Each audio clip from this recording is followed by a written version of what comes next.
नमस्कार मंडळींनो, मुरंबा मालिकेच्या आजच्या भागामध्ये आपण पाहणार आहोत की आता देविका ही नीलला सांगत असते की त्या दोघींची मैत्री ना खूप घट्ट झाली आहे आणि आपल्या डोक्याला त्रास झाला आहे. ती माही आता काही ऐकायला तयारच नाही आहे असे आता देविका नीलला बोलत असते. नील म्हणतो, देविका तू काही काळजी करू नको, मी त्यांचा बंदोबस्त ना अगदी बरोबर करणार आहे. देविका म्हणते की हे बघ नील, तू जर तिकडे जाऊन काही सांगितलं तर किती मोठा प्रॉब्लेम होईल तुला कळतंय का? नील म्हणतो की आता किती जरी मोठा प्रॉब्लेम झाला ना मला त्याची काही फिकीर वाटत नाही, मी तिकडे जाऊन सांगणार म्हणजे सांगणारच. नील म्हणतो की काही जरी झालं तरी माई ही फक्त माझी आहे आणि कायम ती फक्त माझीच राहिली पाहिजे आणि त्यासाठी ना मी काहीही करायला तयार आहे देविका. इकडे आता देविका म्हणते, नील तुझं बरोबर आहे, पण तिकडे रमाला जरी तू धमकावण्याचा प्रयत्न केला ना, रमा काही एकटी नाही आहे, सगळे मुकादम रमासोबत आहे. नील म्हणतो की माहिती आहे ना मला. नील म्हणतो की मी सगळ्यांसमोर नाही सांगणार, एकाच्या कानात एक सांगेन तर दुसऱ्याच्या कानात दोन आणि मग एकमेकांच्या मनात गैरसमज तयार होईल. असे म्हणत आता नील हसू लागतो आणि हळूहळू मग रमाविषयी नाही तर माईविषयी सुद्धा मुकादमांच्या मनात गैरसमज तयार होत जाईल आणि हे करणं ना मला अगदी सोपं आहे देविका. नील म्हणतो की पण काही जरी झालं ना तर माही फक्त माझी आहे. तेव्हा देविका आता नीलकडे बघत मनातल्या मनात हसू लागते. इकडे आता माही ही तिथे येऊन माहीने ते सगळं बोलणं ऐकलेलं असतं. माही आता विचार करते आणि माहीने विचार केलेला असतो की मी काही जरी झालं ना तरी रमा आणि अक्षयच्या केसाला सुद्धा धक्का लागू देणार नाहीये. इकडे आता अक्षय हा आभ्याकडे येतो. आभ्या आता आडगळीच्या रूममध्ये बसलेला असतो. अक्षय दरवाजावर थापा मारतो आणि म्हणतो की आभ्या दरवाजा उघड. आभ्या काही दरवाजा उघडायला तयारच नसतो. आता तेवढ्यात पाठीमागून जान्हवी तिथे येते. जान्हवी म्हणते की अक्षय काय झालं? अक्षय म्हणतो की हे बघ जान्हवी वहिनी, हा आभ्याना दरवाजाच उघडत नाहीये. तेवढ्यात आता जान्हवी म्हणते की जाऊ दे अक्षय, तुला जे काही बोलायचं ना ते तू त्याला नंतर सांग. अक्षय म्हणतो की नंतर कसं? आणि इकडे तेवढ्यात आता आभ्या पुन्हा आता आतमध्ये विचार करत बसलेला असतो. आभ्याला खूप राग आलेला असतो. अक्षय म्हणतो आभ्या दरवाजा उघड. तर त्या क्षणी आता आभ्या हा दरवाजा उघडतो. अक्षय आतमध्ये येऊ लागतात जोराने. आभ्या आता अक्षयच्या तोंडावरती बुक्का मारतो आणि त्या क्षणी अक्षय खाली पडतो. आभ्याने अक्षयला एवढ्या जोरात मारलेले असते की लगेच अक्षयच्या नाकातून रक्त येत असते. जान्हवी ते बघून आता खूप घाबरते. पटकन आता जान्हवी आभ्याला म्हणते की अभि तू काय केलंय तुला कळतंय का? आणि पटकन आता जान्हवी खूप घाबरून अक्षयला उठवते आणि त्यानंतर आता जान्हवी बाहेर जाऊन सगळ्यांना हाक मारून बोलावते. रमाकांत काका आणि सगळेजण तिथे येतात. मयुरी, सीमा आणि सगळेजण अक्षयची ती अवस्था बघतात. तर इकडे आता जान्हवी म्हणते की अभिने मारलंय आणि त्यावेळेस आता मयुरी म्हणते की अशा कोणत्या थराला एवढा गेला की जेणेकरून अक्षयला मारलं? तेव्हा आता रागाने आभ्या हा अक्षयकडे बघतो आणि म्हणतो की यालाच विचारा. इकडे आता रमाकांत हा आभ्याला चांगलाच दम भरतो. रमाकांत म्हणतो की अरे स्वतःच्याच भावावर असा हात उचलायला तुला लाज नाही वाटत का? तर आता आभ्यासुद्धा रागाने लालबुंद झालेला असतो. रमाकांत काकावरती मोठ्याने ओरडतात. आभ्या म्हणतो की याने काय केलं ना यालाच विचारा अगोदर. आभ्या म्हणतो की याने सुद्धा मला अगोदर मारलं आणि नुसतंच त्याने मारलं नाही तर तो काय काय बोललाय तुम्हाला सांगू का? सीमा, रमाकांत सगळेजण आता आभ्याकडे बघत असतात आणि त्यानंतर आता आभ्या म्हणतो की अक्षय मागाशी काय काय बोलला सांगू का? सांगू. तर अक्षयला आता ते सगळं आठवतं. ज्या वेळेस आभ्या आता तिथे आला होता त्यावेळेस अक्षयने आभ्याला सांगितलं होतं की मागाशी रमाला आईने तुला औषधं आणायचे सांगितले होते तर तुला वेळ नव्हता ना. आणि त्यानंतर ते अक्षयचे बोलणे ऐकून आभ्या म्हटलेला असतो की मोठ्याने चांगली चुगली लावली वाटतं. तेव्हा आता अक्षयला राग आलेला असतो आणि जोराने अक्षयने आभ्याच्या कानाखाली मारलेली असते. हे सगळं आता अक्षय आणि आभ्या दोघांनाही आठवतं. अक्षयने त्यावेळेस म्हटलेले असते की माझ्या आईबरोबर असं बोललेलं मला अजिबात आवडणार नाही. आभ्या म्हणतो की मी माझ्या काकूबद्दलही बोलतोय. अक्षयने म्हटलेले असते की तू फक्त तुझ्या काकूबद्दलच बोलतोय कारण तुला आईचं महत्त्वच माहिती नाहीयेस. आणि ते सगळं आठवून अक्षय म्हणतो की बरोबर आहे, काही बोलणं माझं चुकलं, पण त्यासाठी मी तुला सॉरी मागायला आलो होतो आभ्या. अरे पण तू माझ्याशी असं वागतो, आईबद्दल असं बोलतो आणि बद्दल असं वागतो तेव्हा तुला चाललंय तरी काय तुझं? आणि तू हे असं का करतोयस आभ्या? अभ्या आता खाली मान घालून आता फक्त ते बोलणे ऐकत असतो. आणि त्यानंतर आता अक्षय आणि अभ्या दोघेही पुन्हा समोरासमोर येऊन मोठ्याने भांडू लागतात. अभ्या म्हणतो की माझं काही चुकलं नाही, तर अक्षय म्हणतो की काही चुकलं नाही म्हणजे काय. इकडे आता तेवढ्यात आई आजीसुद्धा तिथे आलेली असते. मोठ्याने आता राग येऊन सीमा म्हणते की अभ्या मी काही चुकली वगैरे लावलेली नाही. मगाशी तुम्हाला म्हणाला मी औषधं आणायला जाणार नाही म्हणून मी स्वतः औषधं आणायला चालले होते. तेव्हा अक्षय मला म्हटला की तू कशाला जातेस, मी जातो. तर मी फक्त म्हटलं की अभि औषधं आणायला जात नाही आहे तेव्हा मी घेऊन येते, याला चुगली म्हणत नाही आहे अभ्या. ते ऐकून आता अक्षय म्हणतो की आई तू कोणासमोर बोलते. अरे याने माणुसकी सोडली, याच्यासमोर बोलून काही उपयोग आहे का. तेवढ्यात आता आई आजी म्हणते की अरे हे सगळं काय चाललंय. आणि पाठीमागून आता रामासुद्धा पळत पळत तिथे येते. आणि आता अक्षयला मारल्याचे बघून आई आजी अभ्याला म्हणते की अभ्या अरे तू काय वेडा झालास का, अक्षयला मारण्यापर्यंत तुझी मजल गेली. आणि आई आजी आता अभ्याला चांगलंच बोलते. आई आजी म्हणते की अरे तुला कशाला शिकवलंस एवढं, आणि तू काय वागतोयस, मला लाज वाटते तुला नातू म्हणायला. अभ्या बोलू लागतो तर आई आजी म्हणते गप्प बस, एक शब्द देखील बोलू नकोस आता. आणि काय करतोयस तू आणि कसा वागतोयस तुला तरी कळतंय का. अभ्या आता निमूटपणे आई आजीचे ते सगळे बोलणे ऐकत असतो.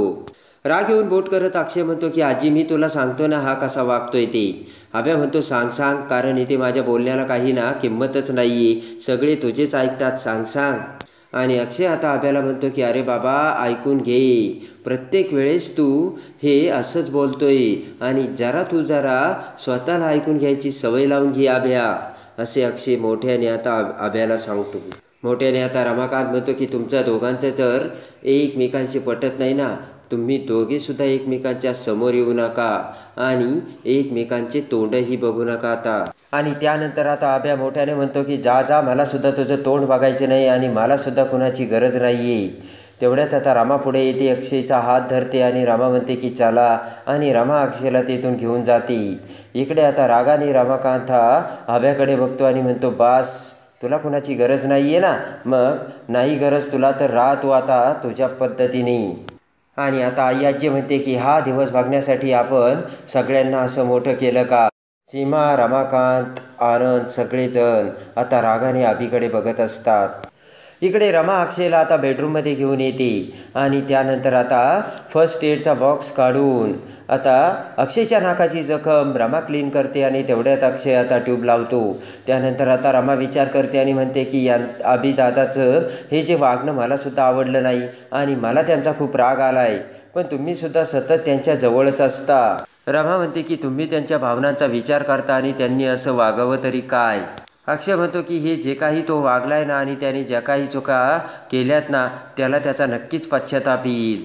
आणि त्यानंतर आता अक्षय म्हणतो की चला आता लवकर झोपावं लागेल, सकाळी ना मला लवकर उठायचं आणि 6:30लाच कंपनीत जायचं आहे, कारण ते माहीला मी सकाळी 6:30ची अपॉइंटमेंट दिली. तिने ना मला पुन्हा फोन केला होता, तेव्हा रागाने मी तिला 6:30 वाजता कंपनीत बोलावलं आहे. आणि आता माही ही सकाळी 6:30ला कंपनीत येणार असल्याचे रमाला समजलेलं असतं. आणि आता मी ती किती सिरियसली घेते ना यासाठी तिला 6:30ला बोलावलं आहे, पण माझं हे असं झालं ना त्यामुळे मला तर 6:30ला जाता येणार नाही. तर आता इकडे आता रमा डोक्याला हात लावते आणि म्हणते की याही वेळेस माहीचा चक्कर होणार आहे वाटतं. डोक्याला हात लावत रमा विचार करते की माहीला ना परत वाईट वाटेल. रमा विचार करते की मी ना तिला उद्या भेटायलाच जाते. त्यानंतर आता रमा म्हणते की मला माहिती आहे तुम्ही तुमच्या माणसाबद्दल किती सेन्सिटिव्ह आहात, तेव्हा तुम्हाला रात्री असा विचार थांबून झोपसुद्धा येणार नाही, मला माहिती आहे ना. अक्षय आता रमाकडे बघतो आणि त्यानंतर आता अक्षय म्हणतो की माझा बाप आहे ना शशिकांत मुकादम, तो कायम माझ्या आईसोबत असा वागत आला, त्याला कुठेतरी आता मी नीट केलं तरी आता हा अभ्याचं डोकं फिरलं आणि हे सगळं काय चाललंय तेच काही कळत नाही. इकडे आता आनंदला देखील अभ्याचा खूप राग आलेला असतो आणि इकडे आता आनंद म्हणतो की काक्या अरे हा अभि अगोदर असा वागत नव्हता, पण असं अचानक त्याला काय झालं. त्यानंतर विचार करत आता रमाकांत म्हणतो की बरोबर आहे ना रे, आरती होती त्यावेळेस आरती बरोबर अभ्याला सांभाळत होती, पण आरती गेली आणि सगळं काही खेळच होऊन बसला या अभ्याचा. इकडे आता सकाळी सकाळी रमा तिचा आवरते आणि माहीची भेट घेण्यासाठी आता रमा निघालेली असते आणि रमा हॉलमध्ये येताच इकडे पाठीमागून आई आजी रमाकडे बघते. आई आजी रमाला बघून विचार करते की एवढ्या सकाळी सकाळी ही चालली तरी कुठे, बघायला तर हवं. रमा आता पुढे निघून जाते तर पाठीमागून आई आजीसुद्धा तिचा आवरून आता रमाचा पाठलाग करून आता रमाच्या पाठीमागे जाऊ लागते. इकडे आता रमा ही ॲटो रिक्षातून आता माहीची भेट घेते आणि त्यानंतर आता इकडे रमाने अक्षय आजसुद्धा 6:30ला त्याला येता येणार नसल्याचे माहीला सांगते. तेव्हा माहीला राग येतो आणि माही म्हणते की काय तुम्ही लोकांनी काय माझी चेष्टा चालवली की काय, आणि मला असा त्रास द्यायचा की काय. तेवढ्यात आता रमा म्हणते की नाही गं माही, अगं घरात खूप भांडणं होतात आणि अभिदादाने ना अक्षयला मारलं, एवढ्यापर्यंत मजल गेली आणि एवढे मोठे भांडणं वाढले. तर आता माई म्हणते काय, तर रमा म्हणते हो ना, आजकाल ना घरामध्ये खूप भांडणं होऊ राहिली. आणि त्यानंतर आता माहीला राग येतो. माही आता रमाला म्हणते की हे बघ, तुला जर माझ्याकडे काही कामं असलं ना तर मला अगोदरच सांगत जा, ऐन वेळेस मी नाही करू शकत कारण माझेसुद्धा काही प्लान असतात. रमा आता माहीची माफी मागत म्हणते की सॉरी गं माही. रमा म्हणते माही तू अशी रागावू नकोस गं प्लीज, मला समजून घे. माही म्हणते की आता नाही, मी समजून घेणार, ओके. आणि त्यानंतर रागाने माही तेथून जाऊ लागते आणि रस्त्याने पुन्हा आता माही जात असताना एक गुंड आता माहीला अडवतो आणि माहीला धक्का मारून तो गुंड आता माहीचा हात धरतो. तर माही आता त्या गुंडाला म्हणते की हात सोड, तर हसतच तो गुंड म्हणतो नाही सोडणार. आणि आता तो गुंड शिट्टी मारत माहीकडे बघू लागतो. तर तेवढ्यात पाठीमागून आता रमा तिथे येते आणि रमा त्या गुंडाची कॉलर पकडते, त्या गुंडाला आपल्याकडे ओढते आणि सनकन त्या गुंडाच्या आता रमा कानाखाली मारते. त्या गुंडाला रमा म्हणते की जर माहीचा कुणी हात धरला तर रमा त्याची ही अशी अवस्था करते. तेवढ्यात आता तो गुंड रमावरती ओरडतो. तर आता माही त्या गुंडाची कॉलर पकडते आणि जोराने सनकन आता दुसरी कानाखाली मारते. आणि लगेच आता माई म्हणते की जर रमावर कोणी ओरडलं तर त्याचे आम्ही असं हाल करतो. पण तेवढ्यात आता आई आजी रमाचा पाठलाग करून तिथे आलेली असते आणि लपून आई आजीने आता एकाच वेळेस माही आणि रमाला तिथे बघितलेलं असतं. आणि त्यानंतर आता तो गुंड रागाने रमा आणि माहीकडे बघतो. दोघीही आता समोर उभे असतात. तर तो गुंड बोट करत त्यांच्याकडे बघून घेईल असे म्हणत तावातावाने तिथून निघून जातो. त्यानंतर आता हाताच्या घड्या घालत माही आणि रमा एकमेकींकडे बघतात. रमा आता माहीला म्हणते की आपण जर दोघी अशा एक राहिलो तर कोणीच आपलं काहीच बिघडवू शकत नाही. आई आजी ते सगळं बघत असते. रमा म्हणते की आपण दोघींनी एकमेकींना मदत केली पाहिजे आणि तू मला मदत कर, मी तुला मदत करीन आणि मग आपल्या दोघींना कोणीच वेगळं करू शकत नाही. तर माही रमाकडे बघते आणि होकार देते. माही म्हणते की आपण एकमेकींना कॉम्प्लिमेंट करूच, मग आपल्याला कोणीच वेगळं करू शकत नाही.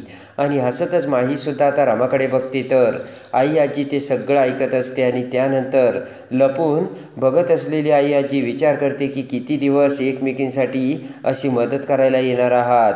एक ना एक दिवस तुम्हाला वेगळं व्हावंच लागेल आणि मी तुम्हाला वेगळं करील, असे आता आई आजीने दोघींकडे बघत विचार केलेला असतो. इकडे आता मयुरी ही आनंदकडे आलेली असते आणि आता मयुरी आनंदला समजावत असते. मयुरी म्हणते की माझेसुद्धा खूप प्रॉब्लेम आहेत आणि मला कोणी समजून घेतं आहे का, अक्षयला कसे सगळेजण समजून घेतात. तेव्हा आता आनंद म्हणतो की असं काय बोलतेस मयुरी, तो सुद्धा आपला सक्का भाऊ आहे. आणि त्या दिवशी मयुरी माझं जरा चुकलंच बरं का, मी असं तुझ्या अंगावरती डायरेक्ट धावून यायला नको होतं. आनंद म्हणतो की त्याचं काय आहे ना, शांत स्वभाव असणाऱ्या माणसाचा रागसुद्धा एखाद्या वेळेस उफाळून येऊ शकतो ना. मयुरी म्हणते की एक्झॅक्टली, मी सुद्धा दादा तुला हेच सांगायचा प्रयत्न करते. आणि मयुरी म्हणते की हे सगळं झालं पण माझं काय. आनंद म्हणतो की मयुरी मी तुला हेच सांगायचा प्रयत्न करतोय, या घरातल्यांना सगळ्यांना एकमेकांशी तक्रारी आहेत पण त्या निवारण करायच्या नाहीत कोणाला. आणि आनंद म्हणतो की त्याचं काय आहे ना, दुःख काय असतं हे आपल्याला कधी माहितीच नाही आहे, कारण आपल्याकडे बक्कळ पैसा आहे आणि फक्त आपण सुखच बघितलं, कारण आपल्या आजीने आपल्याला दुःखापर्यंत कधी पोचूच दिलं नाही. आनंद म्हणतो की म्हणजे त्यामुळे जे जनरल प्रश्न असतात ना, त्या प्रश्नातून आपल्याला काही प्रॉब्लेम्स येतच नाही. म्हणजे बघ ना, आज काही लोकांना खायला अन्न देखील मिळत नाही, तेव्हा त्यांना त्या गोष्टीला सामोरं जावं लागतं. आपल्याला ना आयतं सगळं मिळतं म्हणून आपल्याला त्याची किंमत नसते. मयुरी आता आनंदचे ते सगळे बोलणे ऐकत असते. आनंद म्हणतो की काही लोकांना घराचं भाडंसुद्धा भरता येत नाही. बड्या मुश्किलीने त्यांनी या महिन्याचं घराचं भाडं भरलेलं असतं आणि पुढल्या महिन्याचं भाडं भरण्यासाठी त्यांच्याकडे पैसे नसल्यामुळे त्यांना पुन्हा ते पैसे कमवण्यासाठी वणवण काम करावं लागतं. ही अशी लोकांची परिस्थिती असते, असे आता आनंद हा मयुरीला सांगत असतो. त्यानंतर आता आनंद म्हणतो की काही लोकांना लाईट नाही तर पाणी आहे, पाणी आहे तर लाईट नाही, या दोन्हीही गोष्टीला तोंड द्यावं लागतं. आणि बघ ना, पाण्यासाठी मग वणवण कळशी घेऊन भर उन्हात त्यांना रांगेत उभं राहावं लागतं. आपल्याला तर हा कोणताच प्रॉब्लेम नाही आहे, कारण आपल्याला लाईटही आहे आणि पाणीही आहे आणि ते सुद्धा भेटतं अगदी रेडीमेड. मयुरी आता आनंदचं ते सगळं बोलणं ऐकत असते. आनंद म्हणतो की खरं तर त्यांच्या दुःखापुढे आपलं दुःख काहीच नाही आहे मयुरी, आणि आपण आपलं दुःख काहीच नसताना उगाच ते छोटंसं दुःख कुरवाळत बसतो.